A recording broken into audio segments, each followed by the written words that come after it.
Kamu pernah merasa bekerja tanpa hasil?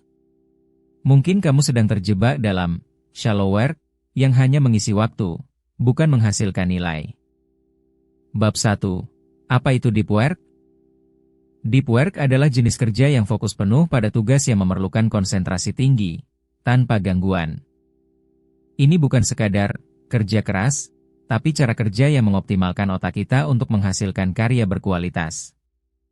Karena otak manusia punya kapasitas terbatas, deep work memungkinkan kita menghasilkan lebih banyak dalam waktu yang lebih singkat. Misalnya, ketika kamu menulis esai dengan fokus penuh, kamu bisa menghabiskan 1 jam untuk menyelesaikan tugas yang biasanya butuh 3 jam jika kamu multitasking. Deep work bukan hanya tentang waktu, tapi tentang cara kita mengalokasikan energi dan perhatian kita. Mengapa ini penting? Karena semakin banyak kita mempraktikkan deep work, semakin kuat otak kita dalam menyelesaikan tugas kompleks. Ini adalah dasar dari keberhasilan dalam pekerjaan, akademik, dan kehidupan pribadi. Bayangkan kamu sedang membuat kue. Jika kamu mencampur bahan sambil membaca Instagram, hasilnya akan tidak enak. Tapi jika kamu fokus sepenuhnya pada resep, kue akan sempurna. Sama seperti itu, ketika kamu menulis esai sambil merespons email, kualitas tulisan akan terganggu. Tapi ketika kamu menutup email dan fokus hanya pada esai, hasilnya akan jauh lebih baik. Ini adalah contoh nyata deep work, tidak hanya menghabiskan waktu, tapi mengalokasikan energi dan perhatian untuk hasil terbaik. Jadi, deep work bukan sekadar kerja keras, tapi kerja yang terarah dan efisien. Bab 2. Mengapa deep work bisa mengubah kehidupan? Deep work mengubah kehidupan karena memungkinkan kita menghasilkan karya yang memiliki dampak besar dalam waktu singkat. Dalam dunia yang semakin cepat, orang yang bisa fokus jangka panjang akan mengungguli yang lain. Misalnya, seorang penulis yang bisa menulis 50 halaman dalam 1 hari akan menghasilkan lebih banyak karya daripada yang menghabiskan waktu berjam-jam untuk tugas yang tidak terfokus. Deep work juga meningkatkan kemampuan berpikir kritis dan kreatif, karena otak kita belajar untuk bekerja dengan lebih baik. Ini bukan sekadar efisiensi, tapi efektivitas. Jadi, mengapa ini penting? Karena deep work mengubah cara kita memanfaatkan waktu, energi, dan pikiran untuk menciptakan nilai yang tahan lama. Ini adalah kunci untuk mencapai tujuan besar. Pernah lihat atlet profesional latihan? Mereka tidak terus-menerus berlatih, tapi fokus pada sesi latihan yang intens. Sama seperti itu, deep work adalah latihan otak yang membuat kita lebih kuat. Bayangkan 2 orang yang ingin menulis buku. Orang pertama menulis sambil menjawab email dan Instagram, sementara orang kedua menutup semua notifikasi dan fokus sepenuhnya. Dalam 1 minggu, orang kedua akan menyelesaikan 30 halaman, sementara orang pertama hanya 5. Deep work bukan sekadar cara bekerja, tapi cara mengubah pola pikir dan meningkatkan kemampuan untuk mencapai tujuan besar. Bab 3. Mengapa deep work tidak bisa dilakukan secara umum? Deep work tidak bisa dilakukan secara umum karena kita terbiasa dengan multitasking yang merusak konsentrasi. Otak kita terlatih untuk berpindah-pindah antar tugas, bukan fokus pada satu hal. Hal ini disebut attention residue, yaitu sisa perhatian yang meninggalkan otak setelah kita selesai melakukan tugas. Misalnya, ketika kamu menonton video di YouTube sambil mengerjakan tugas, otak kamu akan terus mengingat video itu, bukan tugas utama. Ini membuat otak lebih lelah dan kurang efektif. Deep work memerlukan lingkungan yang bebas gangguan, karena hanya dengan fokus penuh kita bisa mengaktifkan potensi terbaik otak. Jadi, mengapa ini penting? Karena kita perlu mengubah cara kita menggunakan waktu dan pikiran untuk mencapai hasil terbaik. Bayangkan kamu sedang menyelesaikan soal matematika.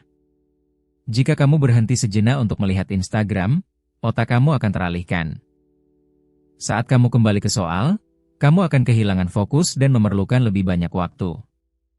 Ini seperti mencoba mengingat jalan pulang setelah kamu terjebak di jalan raya. Deep work adalah cara menghindari hal ini, fokus sepenuhnya pada satu tugas, sehingga otak tidak kehilangan arah. Jadi, mengapa orang tidak bisa melakukan deep work? Karena kebiasaan multitasking membuat otak terbiasa dengan gangguan, dan kita perlu mengubah kebiasaan itu. Bab 4. Apa bedanya deep work dan shallow work? Deep work adalah konsentrasi tinggi yang menghasilkan karya berkualitas, sementara shallow work adalah kerja yang hanya mengisi waktu tanpa hasil nyata. Misalnya, ketika kamu menulis esai, deep work adalah menghabiskan 1 jam untuk menyelesaikan tugas dengan fokus, sedangkan shallow work adalah menulis 5 paragraf sambil menjawab email. Deep work menghabiskan waktu lebih sedikit tapi menghasilkan lebih banyak nilai karena fokus penuh. Shallow work justru memakan waktu lebih lama tapi menghasilkan karya yang kurang baik. Mengapa ini penting? Karena deep work meningkatkan efisiensi, sedangkan shallow work hanya menghabiskan energi tanpa hasil yang bermakna. Ini adalah perbedaan antara kesuksesan dan kehilangan waktu. Bayangkan 2 koki yang membuat kue. Koki pertama fokus sepenuhnya pada resep, sementara koki kedua sambil mengocok bahan mengirimkan pesan ke Instagram. Kue pertama akan sempurna, sementara kue kedua akan kurang enak. Deep work adalah koki pertama yang menghasilkan karya terbaik, sementara shallow work adalah koki kedua yang hanya menghabiskan waktu tanpa hasil yang berkualitas. Jadi, perbedaan antara deep work dan shallow work adalah antara fokus dan kehilangan fokus. Bab 5. Mengapa deep work menjadi kunci untuk keberhasilan? Deep work menjadi kunci keberhasilan karena memungkinkan kita menciptakan nilai yang tahan lama. Karya yang dihasilkan dari deep work tidak hanya lebih baik, tapi juga lebih berdampak. Misalnya, seorang penulis yang menulis esai dengan fokus akan menghasilkan tulisan yang lebih mendalam dan kreatif, dibandingkan yang menulis sambil terganggu. Deep work juga meningkatkan kemampuan berpikir kritis, karena otak kita belajar untuk menyelesaikan masalah dengan lebih baik. Ini bukan sekadar kerja keras, tapi kerja yang terarah dan efektif. Jadi, mengapa ini penting? Karena deep work adalah cara untuk mengubah cara kita menghasilkan nilai, dan itu adalah jalan tercepat menuju keberhasilan. Bayangkan 2 orang yang ingin menyelesaikan proyek besar. Orang pertama fokus sepenuhnya, sementara orang kedua terus memerhatikan notifikasi. Orang pertama akan menyelesaikan tugas dalam waktu singkat, sementara orang kedua akan membutuhkan waktu lebih lama dan hasilnya kurang baik. Deep work adalah cara untuk menghasilkan nilai yang tahan lama, karena fokus penuh memungkinkan otak kita bekerja dengan optimal. Jadi, deep work adalah kunci untuk mencapai tujuan besar. Bab 6. Apa yang membatasi deep work? Yang membatasi deep work adalah kebiasaan multitasking dan lingkungan yang penuh gangguan. Otak kita terbiasa dengan perpindahan antar tugas, sehingga sulit untuk fokus sepenuhnya. Selain itu, faktor eksternal seperti notifikasi ponsel, suara bising, atau kebiasaan jadwal yang tidak teratur juga menghambat deep work. Misalnya, jika kamu selalu memeriksa email di tengah hari, otak kamu akan teralihkan dan sulit menyelesaikan tugas utama. Jadi, mengapa ini penting?